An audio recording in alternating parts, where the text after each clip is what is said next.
Hello dear friends, you are watching Physics Concept by Pooja. Today we will discuss about the class plus 1 chapter 2, that is units and measurement. Today our topic is parallax. Now let's start. Methods for measurement of length. Okay. हम जो है कोई भी distance या length जो है वो किन मेथड से मेजर कर सकते हैं। तो कोई भी डिस्टेंस को मेजर करने के हमारे पास दो तरीके होते हैं।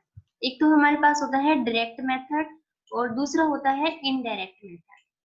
ठीक है, तो सबसे पहले हम देख लेते हैं कि डायरेक्ट मेथड क्या होते हैं लेंथ को मेजर करने के।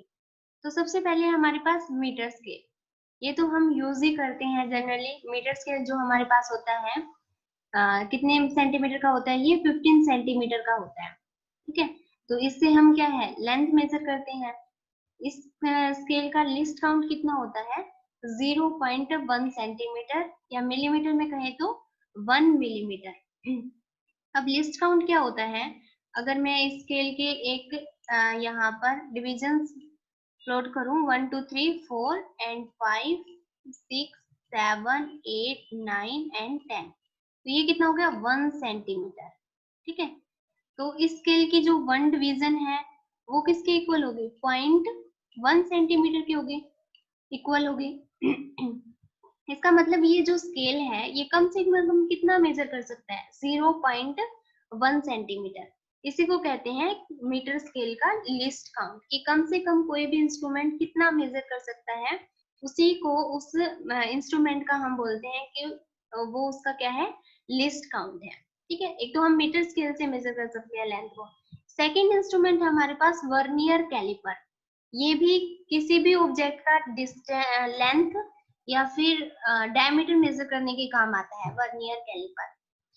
इसका आपके सिलेबस में बहुत डीप डिस्कशन है इन दोनों इंस्ट्रूमेंट का, वर्नियर कैलिपर का और स्क्रू गेज का, तो इसके लिए हम अलग से वीडियो बनाएंगे। ठीक है, तो वर्नियर कैलिपर का लिस्ट काउंट कितना होता है 0.01 सेंटीमीटर।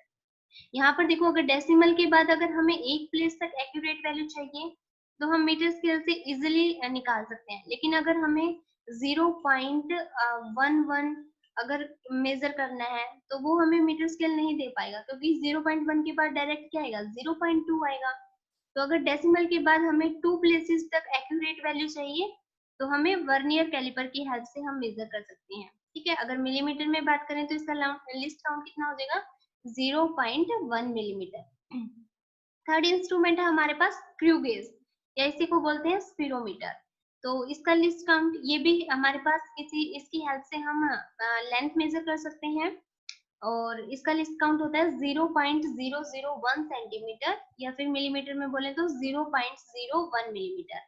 ये हम कब यूज करते हैं, जब हमें डेसिमल के बाद 3 प्लेसेस तक एक्यूरेट वैल्यू चाहिए, तब हम स्क्रू गेज की हेल्प से मेजर करते हैं। तो ये तो आपके हैं डायरेक्ट मेथड, जिनकी हेल्प से हम डिस्टेंस या लेंथ किसी भी ऑब्जेक्ट का मेजर करते हैं। ठीक है, नेक्स्ट हमारे पास है इनडायरेक्ट मेथड। इनडायरेक्ट मेथड हम कब यूज करते हैं, सबसे पहला इनडायरेक्ट मेथड है हमारे पास पैरालेक्स मेथड। पैरालेक्स मेथड का यूज हम कब करते हैं, जब हमें लार्ज डिस्टेंसेस मेजर करने होते हैं, लाइक हमें अर्थ से प्लैनेट्स और स्टार्स का डिस्टेंस मेजर करना है, तो हम इस मेथड की हेल्प से मेजर कर सकते हैं। अब स्टार्स और प्लैनेट्स तक तो हम डायरेक्ट तो पहुंचते नहीं है, तो हम क्या है इसलिए इस मेथड को बोला जाता है इनडायरेक्ट मेथड। ठीक है, जब भी हमें अर्थ से हम मेजर करते हैं किसी भी प्लैनेट से स्टार्स का डिस्टेंस की वो कितनी दूर है, तो हम पैरालेक्स मेथड की हेल्प से कर सकते हैं। सेकंड है आपके पास estimation of very small distances. Parallax method तो काफी लार्ज डिस्टेंसेस को मेजर करने के काम आता है, लेकिन हमारे पास एक मेथड होता है जिसकी हेल्प से हम किसी भी स्मॉल डिस्टेंस को मेजर कर सकते हैं इनडायरेक्टली। जैसे कि हम एक एक्सपेरिमेंट करेंगे जिसमें हम ओलिक एसिड के मॉलिक्यूल का साइज फाइंड आउट करेंगे। ठीक है, तो ये कौन सा मेथड है, इसकी हेल्प से हम छोटा डिस्टेंस निकाल सकते हैं। लाइक किसी भी मॉलिक्यूल का साइज अगर हमें निकालना है तो वो हम फाइंड आउट करेंगे। ठीक है, ओके, अब नेक्स्ट हम देखते हैं कि हमारे पास कुछ यूनिट्स हैं डिस्टेंस को मेजर करने की। कौन कौन सी यूनिट्स हैं, क्योंकि अब हमें अर्थ से अगर सन और प्लैनेट्स का डिस्टेंस मेजर करना है तो छोटी यूनिट्स में तो करेंगे नहीं, क्योंकि बहुत न्यूमेरिक वैल्यू जो है वो बहुत बड़ी हो जाएगी। इसलिए हमने कुछ यूनिट्स यहाँ पर बना ली हैं, जिसकी हेल्प से जिनकी न्यूमेरिक वैल्यू काफी छोटी आए तो हमें इजीली मेजर कर सकें उसको। तो फर्स्ट है आपके पास एस्ट्रोनॉमिकल यूनिट। एस्ट्रोनॉमिकल यूनिट किसे बोलेंगे हम? ये जो यूनिट है ये एवरेज डिस्टेंस होता है सन और अर्थ के बीच का, ठीक है। और अगर हम मीटर में बात करें तो ये किसके इक्वल हो जाएगी? 1.496 इंटू 10 की पावर 11 मीटर। ये देखो इसके इतनी बड़ी वैल्यू है, ठीक है। मीटर्स में बात करें तो इतनी बड़ी वैल्यू आ जाएगी, तो इसे हम बोलते हैं 1 एस्ट्रोनॉमिकल यूनिट। सेकंड हमारे पास डिस्टेंस को मेजर करने की यूनिट है लाइट ईयर। लाइट ईयर का क्या मतलब है कि जो लाइट है जब वो अपनी स्पीड 3 इंटू 10 की पावर 8 मीटर पर सेकेंड से एक साल में जितना डिस्टेंस कवर करेगी उसे ही हम बोलते हैं लाइट ईयर। और लाइट ईयर को अगर हम मीटर में लिखना चाहे तो वो किसके इक्वल हो जाएगा? 9.46 इंटू 10 की पावर 15 मीटर के इक्वल। थर्ड हमारे पास डिस्टेंस को मेजर करने की यूनिट है पारसेक। ये किसकी शॉर्ट फॉर्म है? पार से तो बना, पार कहाँ से बना है? पैरालैक्टिक से, और सेक जो है वो सेकंड के लिए है। तो ये पारसेक जो है वो पैरालैक्टिक सेकंड की जो है वो शॉर्ट फॉर्म है। तो ये क्या होती है? ये हमारे पास लेंथ को मेजर करने की एक यूनिट ही है, लेकिन यहाँ पर एस्ट्रोनॉमिकल स्केल पर। मैंने बताया एस्ट्रोनॉमिकल स्केल का क्या मतलब है कि जब सन और स्टार्स और का हम डिस्टेंस मेजर करते हैं अर्थ से, तब हम इन यूनिट्स का यूज करते हैं। तो इट इज द ये इसको समझने के लिए डेफिनेशन के लिए आप सिंपली एक डायग्राम ध्यान में रखिए, तो उससे आपकी डेफिनेशन और भी क्लियर हो जाएगी। मान लेते हैं ये हमारे पास जो है अर्थ का ऑर्बिट है, ठीक है। तो इस अर्थ के ऑर्बिट पर हम अर्थ की सरफेस पर हम 2 पॉइंट कंसीडर कर लेते हैं यहाँ पर, ठीक है। अर्थ की सरफेस पर हम क्या है 2 पॉइंट कंसीडर कर लेते हैं, एक तो ए पॉइंट है और एक बी पॉइंट है, ठीक है। मतलब पहले अर्थ यहाँ पे थी और आफ्टर 6 मंथ्स के बाद जो अर्थ है वो यहाँ पर है। और यहाँ पर जब जो ये एंगल है ये कितना बनता है? 1 सेकेंड। 1 सेकेंड। ये जो 2 कोमास आप देख रहे हैं इनका मीनिंग होता है सेकेंड, ठीक है। तो ये जो डिस्टेंस होता है उस टाइम पर उसको हम बोलते हैं 1 पारसेक। अब इसकी डेफिनेशन पढ़ते हैं। पारसेक क्या होता है? It is the distance of an object that will be show a parallax of 1 second of arc from opposite ends of a baseline। ये हमारे पास बेस लाइन है, यानी कि ये अर्थ के 2 एंड्स हमने ले लिए हैं, ऑपोजिट एंड्स, जो कि इक्वल हैं किसके? Earth to the distance from earth to the sun. और ये कितना होता है? अभी हमने डेफिनेशन में पढ़ा है 1 AU। तो जो ये 1 AU डिस्टेंस है लेते हैं हम यहाँ पर अर्थ पर 2 ऑपोजिट एंड्स पर, डिस्टेंस इनके बीच कितना है? 1 AU। और यहाँ पर एंगल कितना बनता है? 1 सेकेंड। तब जो डिस्टेंस होगा किसी भी ऑब्जेक्ट का, मान लेते हैं स्टार है या सन है, तो इस डिस्टेंस को हम बोलते हैं 1 पारसेक। और मीटर में कितना होता है ये? 3.08 इंटू 10 की पावर 16 मीटर। इतने मीटर के इक्वल होता है 1 पारसेक, ठीक है। अब यहाँ पर हमें दिख रहा है कि सबसे बड़ी यूनिट पारसेक है, फिर लाइट ईयर और फिर एस्ट्रोनॉमिकल यूनिट्स है। तो ये तीनों यूनिट्स किसकी हैं? डिस्टेंस को मेजर करने की है। क्योंकि यहाँ पर कई बार देखते हैं लाइट ईयर है तो बच्चे इसको लाइट की यूनिट समझते हैं, बट ये तीनों ही डिस्टेंस को मेजर करने की यूनिट्स हैं। और डिस्टेंस भी कैसा? एस्ट्रोनॉमिकल डिस्टेंस, मतलब काफी दूर, जैसे कि अर्थ से सन और प्लैनेट्स की डिस्टेंस मेजर करने के लिए इन यूनिट्स का यूज किया जाता है, ठीक है। अब हम देख लेते हैं कि जो रिलेशन है रेडियन और डिग्री के बीच क्या होता है। डिग्री तो आपको पता ही है, किसी भी एंगल को हम अब तक लोअर क्लासेस में डिग्री में ही मेजर करते आए हैं, लेकिन अब हम +1 में एंगल्स की एक यूनिट और पढ़ेंगे, रेडियन, ठीक है। ये एंगल को मेजर करने की यूनिट है रेडियन। तो हम अब देख रहे हैं कि डिग्री और रेडियन में क्या रिलेशन है। तो जो 2 पाई रेडियन होता है वो 360 डिग्री के इक्वल होता है। अगर हम इसका हाफ करें तो पाई रेडियन किसके इक्वल हो जाएगा? 180 के इक्वल हो जाएगा। और यहाँ पर आपको 1 डिग्री किसके इक्वल होता है? 60 मिनट्स के। और 1 मिनट किसके इक्वल होता है? 60 सेकेंड्स के।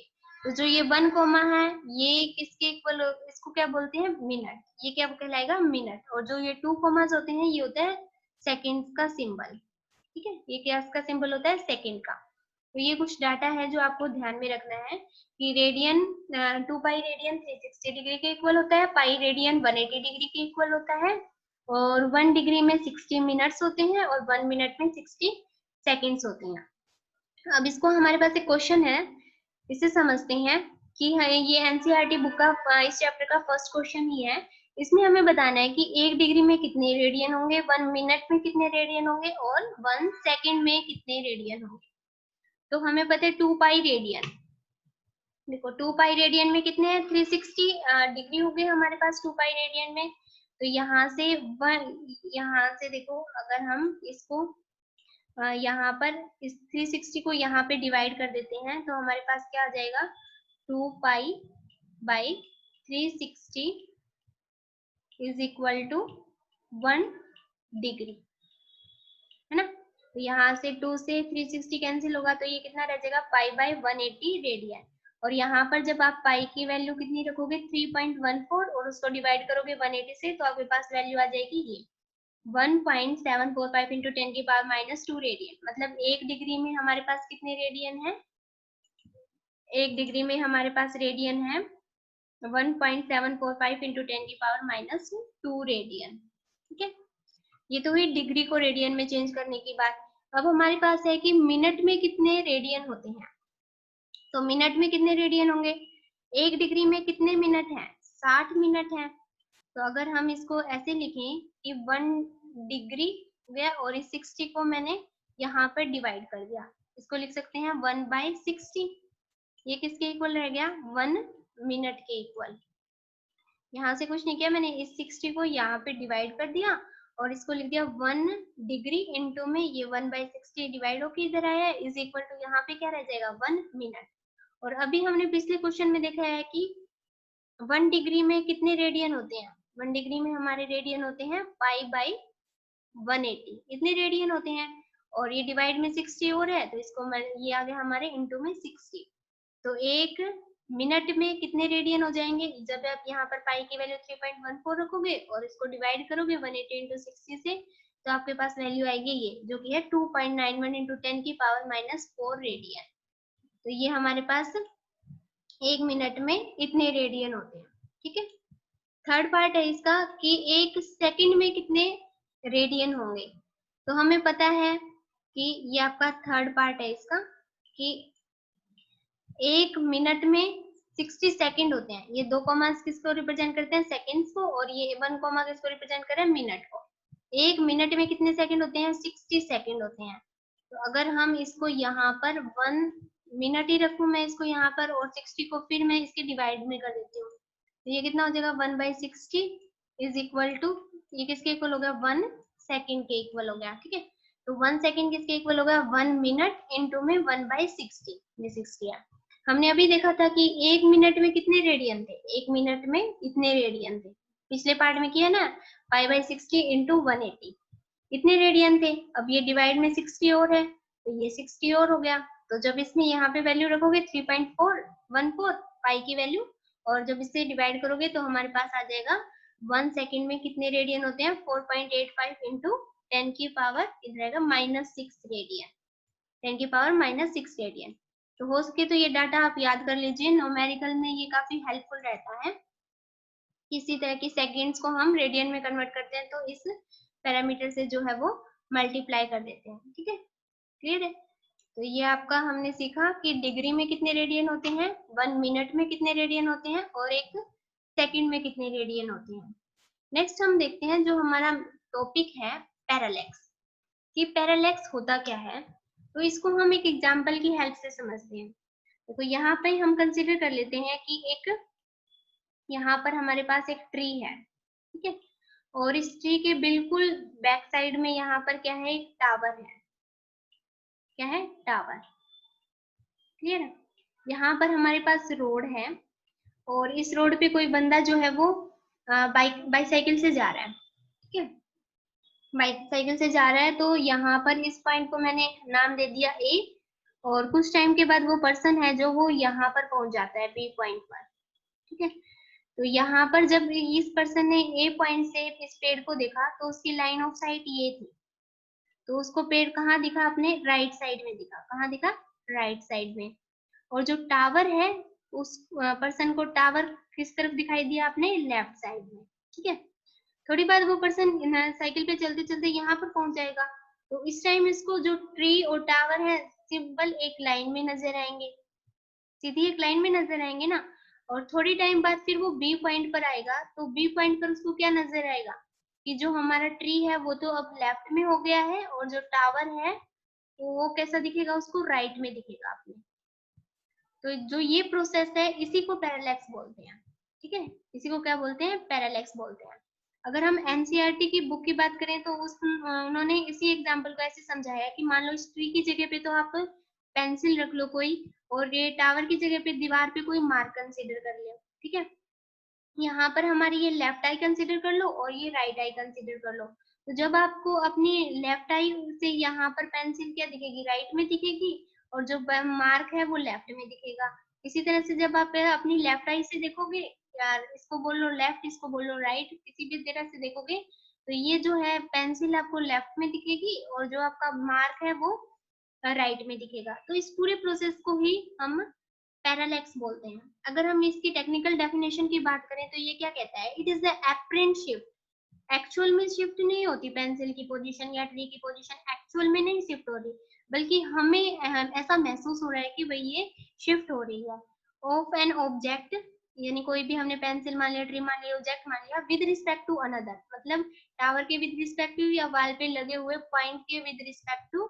व्हेन वी शिफ्ट आई, जब हम अपनी आईज को शिफ्ट कर रहे हैं तो हमें इस ऑब्जेक्ट की पोजीशन जो है ऐसा महसूस हो रही है कि शिफ्ट हो रही है विद रिस्पेक्ट टू किसी भी अनदर रेफरेंस जो हम ले रहे हैं उसके विद रिस्पेक्ट टू, इसी को पैरालैक्स बोलते हैं। ठीक है, अब हम इसको डेली लाइफ में कहाँ पे दे सकते हो, देखो जैसे कि हम किसी भी बस में चलते हैं तो जो हमारे साइड्स में लगे हुए पेड़ हैं, रोड के साइड में लगे हुए पेड़, तो जैसे कि हम देखो आगे बढ़ रहे हैं तो कई हमें पेड़ पीछे आते हुए नजर दिखाई देते हैं ना। कैसे दिखाई देते हैं, पीछे आते हुए दिखाई देते हैं। तो इस तरह से हम इसको समझ सकते हैं, थोड़ा सा फील ले सकते हैं हम इसका। जैसे देखो यहाँ पर एक्चुअल में तो पेड़ अपनी जगह पे रहते हैं, लेकिन हम मोशन कर रहे होते हैं, मतलब तो हमें पेड़ पीछे आते हुए दिखाई देते हैं। इसको बस थोड़ा सा समझने के लिए ये मैंने एग्जांपल दिया है, क्लियर है। ठीक है, अब हम देखो ये बेसिकली इस मेथड का यूज तो हम क्या करते हैं, इस मेथड का यूज तो हम लार्ज डिस्टेंसेस को मेजर करने के लिए करते हैं। तो उस तरीके से ये किस तरह हेल्पफुल है, ये देखो ये हमने बनाया। अब जो राइट आई और लेफ्ट आई के बीच का डिस्टेंस है ना, उसको बोलते हैं बी से डिनोट करते हैं, और उसका नाम है बेसिस। क्या बोलते हैं, दोनों आईज के बीच के डिस्टेंस को हम बोलते हैं बेसिस, और बी से डिनोट करते हैं। ठीक है, अब जो ये बेसिस है, ये तो हम मान लेते हैं कि अर्थ पर हमने दो पॉइंट कंसीडर कर लिए, एक पॉइंट ए है और ये पॉइंट जो है वो बी है। अर्थ के सरफेस पर हमने दो पॉइंट कंसीडर कर लिए हैं, ए और बी। और ये जो यहाँ पर दूर स्टार है जिसका डिस्टेंस हम मेजर करने वाले हैं, तो ये इस बेसिस के साथ कितना एंगल बना रहा है, थीटा एंगल बना रहा है। ठीक है, और इस टाइम जो ये डिस्टेंस होगा ए और एस, ये डी है, ये कैपिटल डी ही क्या है हमें मेजर करना होता है, जो कि लॉन्ग डिस्टेंस है अर्थ से स्टार्स के बीच का। ठीक है, अगर देखो ये बी जो है, अब ये तो अर्थ की सरफेस के ऊपर हम दो पॉइंट कंसीडर कर रहे हैं, और ये डी तो बहुत लार्ज होता है कंपैरिजन टू बी। अगर बी तो इसे डी के कंपैरिजन काफी स्मॉल होगा, क्योंकि ये तो डिस्टेंस कितना भी हो इस डिस्टेंस से तो हमेशा कम ही रहेगा, क्योंकि अर्थ से तो प्लैनेट्स और स्टार्स काफी दूर हैं। अगर ये बी बहुत जो कम हो जाएगा, मान लेते हैं बी कम है, इतना सही है बी, ठीक है, तब हम जो ये एंगल बनेगा, ये देखो अगर मैंने बी काफी स्मॉल कर दिया तो ये एंगल जो बनेगा अब तो ये काफी स्मॉल बनेगा, है ना। अब तो काफी स्मॉल बनेगा ये, और ये तो डी के कंपैरिजन बी तो स्मॉल होता ही है एक्चुअल में, हमें पता ही है। तो ये बी काफी स्मॉल है कंपैरिजन टू डी, तो ये जो थीटा है ये काफी स्मॉल हो जाएगा, और इस थीटा को हम क्या बोलते हैं, पैरेलैक्स एंगल और पैरालैक्टिक एंगल बोलते हैं। अब ये देखो ऐसा महसूस होएगा हमें अगर जब थीटा काफी स्मॉल हो जाएगा कि ये तो किसी सर्कल की आर्क है और ये उसका क्या है, डी जो है वो रेडियस है। तो हम थीटा को कैसे लिख सकते हैं, theta is equal to b by d, that is arc upon radius. Angle की डेफिनेशन जब मैंने बताई तो एंगल की डेफिनेशन ही क्या होती है, आर्क अपॉन रेडियस। तो थीटा को हम इस तरह से लिख सकते हैं, theta is equal to b by d. I hope आपको ये क्लियर हो गया होगा पैरालैक्स का कॉन्सेप्ट, ठीक है। तो अब हम एक एग्जांपल और कर लेते हैं, उससे हमें और भी क्लियर हो जाएगा। देखो क्या कह रहा है, the moon is observe from two diametrical opposite point A and B on earth. ये कह रहा है कि अर्थ से हम क्या है, अर्थ के दो डायमेट्रिकल हमने पॉइंट्स कंसीडर कर लिए हैं अर्थ पर, और यहाँ से हम क्या है, मून को देख रहे हैं। ये हमने मून कंसीडर कर लिया है, ये मून है। The angle theta subtended at the moon, जो ये एंगल बन रहा है theta, y2 direction of observation, दो यहाँ पर दो ऑब्जर्वेशन, मान लो यहाँ पर दो साइंटिस्ट बैठे हुए हैं जो एक ही टाइम पर इस मून को देख रहे हैं। तो जो ये एंगल है ये हमें गिवन है 1 डिग्री 54 मिनट, और given the diameter of earth, और जो ये अर्थ का डायमीटर है ये b, यानी कि अर्थ का डायमीटर क्या है, ये बेसिस ही है, मतलब जो ऑब्जर्वेशन पॉइंट के बीच का डिस्टेंस होता है उसे हम बेसिस बोलते हैं। तो b की वैल्यू भी हमें गिवन है जो कि ये है, ठीक है। हमें निकालना है distance of moon from the earth, moon का डिस्टेंस निकालना है अर्थ से, मतलब हमें ये कैपिटल D फाइंड आउट करना है, ठीक है, ये कैपिटल D निकालना है। तो सिंपल हमें थीटा दिया हुआ है और b दिया हुआ है, तो फॉर्मूला लगाएंगे और पुट करेंगे। लेकिन एक बात हमें ये मेन याद रखनी है कि ये फॉर्मूला हम कब लगा सकते हैं, जो थीटा इज इक्वल टू, अभी हमने सीखा है b/t। एक बात तो ये ध्यान रखनी है, जो थीटा है ये हमेशा रेडियन में रखना है। सेकेंडली ये फॉर्मूला तभी एप्लीकेबल है जब थीटा वेरी स्मॉल हो। कब? जब थीटा वेरी स्मॉल हो, और जब थीटा वेरी स्मॉल नहीं होगा तो हम हमारी मैथमेटिकल ट्रिग्नोमेट्री रेशियो से उस क्वेश्चंस को सॉल्व करते हैं, ठीक है। लेकिन ये हमें कब लगाना है फॉर्मूला, जब आपका थीटा वेरी स्मॉल है। तो यहाँ पर हमें क्या क्या गिवन है, देखो थीटा हमें गिवन है 1 डिग्री 54 मिनट। तो सबसे पहले इसको मिनट में कन्वर्ट कर लेते हैं। 1 डिग्री में कितने मिनट होते हैं, 60 मिनट होते हैं, प्लस में ये कितना है, 54 मिनट। तो अब टोटल मिनट्स में हो गया, तो ऐड कर सकते हैं, दोनों की यूनिट सेम है ना, ये भी मिनट में है और ये 60, 1 डिग्री में 60 मिनट है, तो 60 प्लस 54 कितना होगा, 114 मिनट्स। अब मिनट्स को 60 से मल्टीप्लाई करेंगे तो ये किस में कन्वर्ट हो जाएगा, सेकंड में। पूरे किसमें कन्वर्ट हो गया, सेकंड में, क्योंकि एक मिनट में कितनी सेकंड होती है, 60 सेकंड। तो 114 मिनट में कितनी सेकंड हो जाएंगी, 114 इंटू 60 सेकंड। और अभी मैंने कहा था वो डाटा याद कर लीजिए, आपको यूजफुल रहेगा। तो यहाँ पर देखो सेकंड्स को अगर रेडियन में कन्वर्ट करना है तो इस फैक्टर से मल्टीप्लाई करना है, क्योंकि एक सेकंड में इतने रेडियन होते हैं। तो ये पूरा एंगल जो है अब हमारा किसमें कन्वर्ट हो गया, रेडियन में, ठीक है। 4.85 इंटू 10⁻⁻6 से मल्टीप्लाई करेंगे तो ये पूरा जो एंगल है वो रेडियन में कन्वर्ट हो गया, और इस वैल्यू को जब हम कैलकुलेट करेंगे तो ये आ जाएगी 3.32 इंटू 10⁻⁻2 रेडियन। और b जो है मतलब बेसिस हमें गिवन है मीटर में ही, तो ये तो हमें मीटर में ही चाहिए। तो अब हम फॉर्मूला अप्लाई कर सकते हैं, theta is equal to b/t। Theta हमें गिवन है, b हमें गिवन है, तो यहाँ से d निकाल लेंगे। d किसके इक्वल आ जाएगा, d आ जाएगा b/थीटा के इक्वल। तो यहाँ से b की वैल्यू ये हमें गिवन है, ये पुट कर दी, इसको डिवाइड कर दिया हमने एंगल से जो कि हमने रेडियन में लिया है। तो हमारे पास जब इसको सोल्व करेंगे तो आंसर आ जाएगा 3.84 इंटू 10⁸ मीटर। क्लियर है? इस तरह से आप इस फॉर्मूले का यूज करके जो है वो लार्ज डिस्टेंसेस को मेजर कर सकते हैं। आई होप आपको ये टॉपिक क्लियर हो गया होगा। Thanks for watching.